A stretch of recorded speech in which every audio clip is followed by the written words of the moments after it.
स्वागत है आपका हमारे चैनल पर। आज हम रामचरितमानस के 11 महत्वपूर्ण दोहों को विस्तार से समझेंगे। ये दोहे केवल आध्यात्मिक ज्ञान ही नहीं देते, बल्कि हमें जीवन जीने की सही दिशा, विनम्रता, भक्ति और सत्संग का महत्व भी सिखाते हैं। तो आइए एक एक करके इन दोहों का गहराई से अर्थ समझते हैं। दोहा 1। मति अनुसारी सुभारी गुनगन गनी मन अनहवाई, सुमिरी भवानी शंकर ही कह कवि कथा सुहाई। व्याख्या। इस दोहे में तुलसीदास जी बताते हैं कि वे अपनी बुद्धि और समझ के अनुसार भगवान के गुणों का चिंतन करते हैं और अपने मन को उनमें डुबो देते हैं। इसके बाद वे माता पार्वती, भवानी और भगवान शंकर का स्मरण करके इस सुंदर कथा का आरंभ करते हैं। यह दर्शाता है कि किसी भी शुभ कार्य को शुरू करने से पहले ईश्वर का स्मरण करना आवश्यक है। इससे कार्य सफल और मंगलमय होता है। मुख्य संदेश: हर कार्य की शुरुआत भगवान के स्मरण से करनी चाहिए। दोहा 2। अब रघुपति पद पंकज हियम धरि पाई प्रसाद, कहु जुगल मुनिबरे कर मिलन सुभग संवाद। व्याख्या। तुलसीदास जी कहते हैं कि अब वे भगवान श्रीराम के चरण कमलों को अपने हृदय में धारण करके उनकी कृपा प्राप्त करके दो महान मुनियों के सुंदर मिलन का वर्णन करेंगे। यह दर्शाता है कि भगवान की कृपा के बिना कोई भी कार्य पूर्ण नहीं होता। जब मन में भगवान के प्रति श्रद्धा होती है, तभी ज्ञान और वाणी में मधुरता आती है। मुख्य संदेश: भगवान की कृपा से ही ज्ञान और सही मार्ग प्राप्त होता है।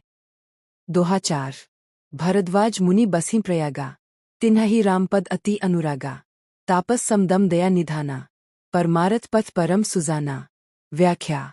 इस दोहे में भरद्वाज मुनि का वर्णन है, जो प्रयाग में रहते हैं और भगवान राम के चरणों में अत्यंत प्रेम रखते हैं। वे तप, संयम, दया और परोपकार के भंडार है और परम सत्य के मार्ग को भलीभांति जानते हैं। यह हमें सिखाता है कि सच्चा संत वही है जो संयमित जीवन जीता है, दूसरों के प्रति दया रखता है और भगवान के प्रति प्रेम रखता है।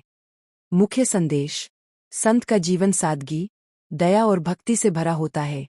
दोहा 4। माख मकरगत रवि जब होई, तीर्थप्तिहि आव सब कोई, देव दनुज किन्नर नर श्रेणी, सादर मज्जहिन सकल त्रिबेनी। व्याख्या।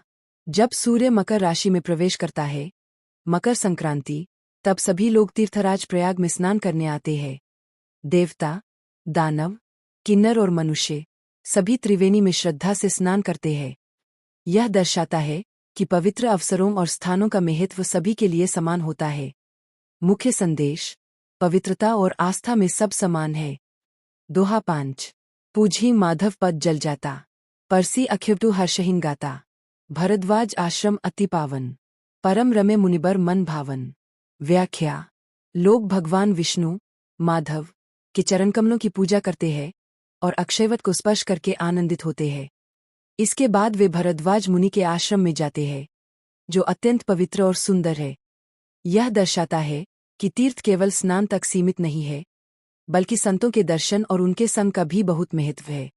मुख्य संदेश: तीर्थ यात्रा का असली फल संतों की संगति है। दोहा 6। तेहे होई मुनि ऋषय समाजा, जाहिन जे मज्जन तीर्थराजा, मज्जहिन प्रात समेत उछाहा, कहिन परस्पर हरि गुण गाहा। व्याख्या। तीर्थराज प्रयाग में स्नान करने वाले सभी ऋषिमुनि भरद्वाज आश्रम में एकत्र होते हैं। वे सुबह सुबह उत्साह से स्नान करते हैं और फिर आपस में भगवान के गुणों का गान करते हैं। यह दर्शाता है कि सच्ची भक्ति केवल पूजा नहीं, बल्कि संगति और भगवान के गुणों का चिंतन भी है। मुख्य संदेश: सत्संग और भगवान के गुणों का स्मरण जीवन को पवित्र बनाता है। दोहा 7। ब्रह्मा निरूपण धर्म विधि बरनहीन तत्र विभाग, कहिन भक्ति भगवंत के संगत ज्ञान विराग। व्याख्या। मुनि लोग ब्रह्मा, ईश्वर के स्वरूप का वर्णन करते हैं, धर्म के नियम बताते हैं और तत्वों का विश्लेषण करते हैं। साथ ही वे भगवान की भक्ति के साथ ज्ञान और वैराग्य की चर्चा करते हैं। यह दर्शाता है कि सच्चा ज्ञान केवल पढ़ाई से नहीं, बल्कि भक्ति और वैराग्य से मिलता है। मुख्य संदेश: भक्ति, ज्ञान और वैराग्य तीनों मिलकर जीवन को पूर्ण बनाते हैं। दोहा 8। एही प्रकार भरी माख नहाही, पुनि सब निज निज आश्रम जाही, प्रतिवत्सर अति होई आनंदा, मकर मज्जी गवनहीन मुनिबंदा। व्याख्या। इस प्रकार माघ महीने में सभी लोग स्नान करते हैं और फिर अपने अपने आश्रम लौट जाते हैं। हर वर्ष यह उत्सव बड़े आनंद से मनाया जाता है। यह दर्शाता है कि धार्मिक परंपराएं जीवन में अनुशासन और आनंद दोनों लाती है।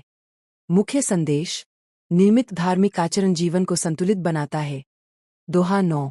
एक बार भरी मकर नहाए, सब मुनीस आश्रमन ही सिधाए। जागबलिक मुनि परम विवेकी, भरद्वाज राखे पद टेकी। व्याख्या: एक बार मकर स्नान के बाद सभी मुनि अपने अपने आश्रम चले गए, लेकिन याज्ञवल्क्य मुनि वहीं रुक गए।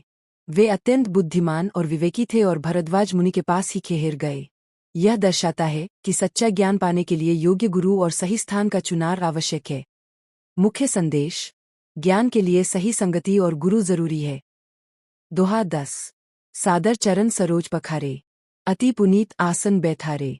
करी पूजा मुनि सुजनु बखानी, बोले अति पुनीत मृदु बानी। व्याख्या: भरद्वाज मुनि ने याज्ञवल्क्य जी का आदरपूर्वक स्वागत किया, उनके चरण धोए और उन्हें पवित्र आसन पर बैठाया। फिर उनकी पूजा करके मधुर वाणी में उनसे बात की। यह दर्शाता है कि संतों और ज्ञानी व्यक्तियों का सम्मान करना हमारी संस्कृति का महत्वपूर्ण हिस्सा है। मुख्य संदेश: विनम्रता और सम्मान से ही ज्ञान प्राप्त होता है। दोहा 11। नाथ एक संसऊ बर मोरे, करत बेतत्व सबू तोरे। केहित सो मोहिन लागत भय लाजा, जौन न कहू बर होई अकाजा। व्याख्या: भरद्वाज मुनि कहते हैं कि उनके मन में एक बड़ा संदेह है। वे जानते हैं कि याज्ञवल्क्य मुनि वेदों के ज्ञाता है, लेकिन अपना संदेह व्यक्त करने में उन्हें संकोच और भय महसूस होता है। फिर भी वे सोचते हैं कि यदि नहीं पूछेंगे तो उनका नुकसान होगा। यह दर्शाता है कि ज्ञान प्राप्त करने के लिए संकोच छोड़कर प्रश्न पूछना जरूरी है।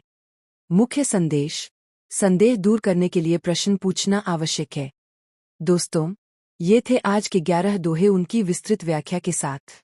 इन दोहों में भक्ति, ज्ञान, विनम्रता और सत्संग का गहरा संदेश छिपा है, जो हमें एक बेहतर इंसान बनने की प्रेरणा देता है। अगर आपको यह वीडियो पसंद आया हो तो लाइक, शेयर और सब्सक्राइब जरूर करें। जल्द मिलेंगे अगले भाग में और भी अद्भुत ज्ञान के साथ। जय राम।